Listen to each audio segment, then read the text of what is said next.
timeline records, all essential and useful knowledge for new and old cataclimbers alike. You have chosen to view the logs of cataclimber Prime. He was assigned planet B132 of the 4th quadrant in the Ryan.C system. Uploading logs to your site. Upload complete.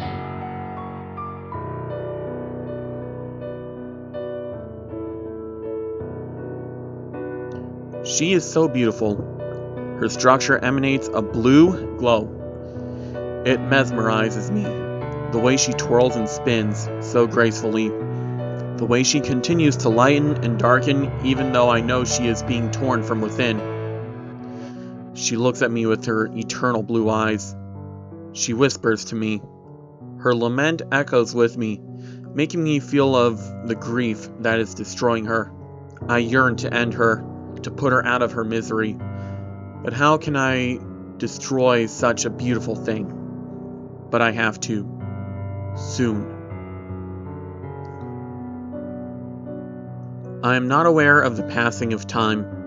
I gaze at her, enter her blue depths, so beautiful, yet bearing something so hideous. How can I loathe what is inside her? How can it do this to her? It's utter madness. But it is not new to me. I have seen countless more cases such as this, but none so beautiful as her. None with more foul a disease. A beautiful structure with a raging infernal evil tearing her bit by bit. She grows weaker as time flows. Still, she remains silent. Still, she remains benevolent. But it is silences which speak most to me. I can hear her scream and cry for me to end it. End her. But how can I? For I am in love. Am I? I do not know. Has it just been 6 years? Time stands still in her presence. I can't do it. I can't. I've fallen in love. This is blasphemous. Yet who can blame me? I can without a shred of doubt say that no cataclimber has ever seen such beauty. Or maybe they have, and it is just my inexperience that causes me to state this.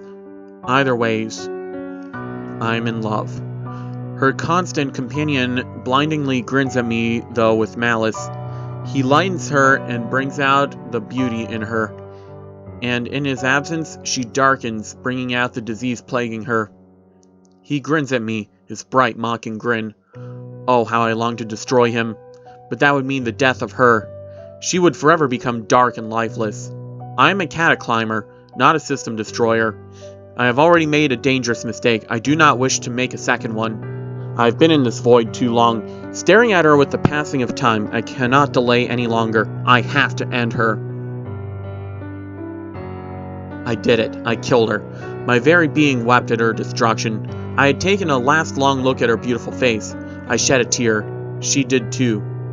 But mine was of grief, and hers was of gratitude, of finally being able to rid this disease tainting her. A billion souls screamed as I ended her with my scythe. I felt relish in their screams. No more will they plague my precious. No more will she bear a pain on their behalf and still continue to provide for them. And no more will she exist to ever host such evil. I learned that she had a name in my time gazing and studying her. Earth, she was called. On the 21st of December 2510, citizens of Earth witnessed a very mysterious phenomenon.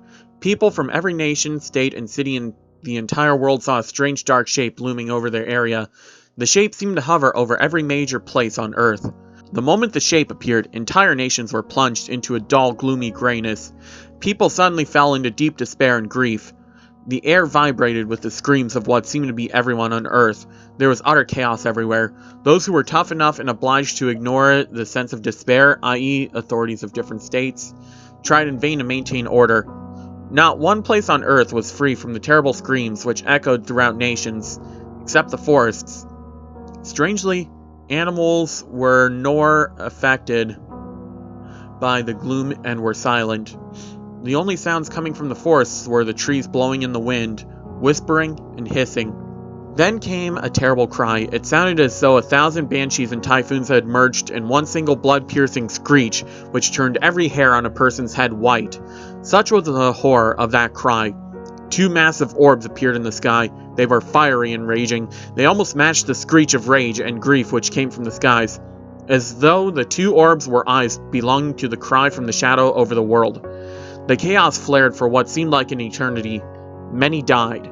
People ran everywhere, not knowing where to go or who to go to. They were in terrible grief. All this time the shadow cried on, driving everyone to the brink of madness. People screamed and begged for it to end. Holy men chanted and shouted prayers of repentance to the skies. They sensed that the end was near. Suddenly there was an ear-splitting explosion which reverberated through the solar system, and Earth shattered, taking its despairing souls with it. Its remnants collided with the nearby planets, causing their landscapes to change.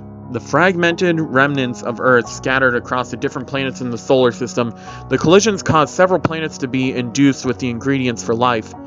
The millions of pieces of Earth traveled far across the Milky Way, leaving a void where Mother Earth had once shone.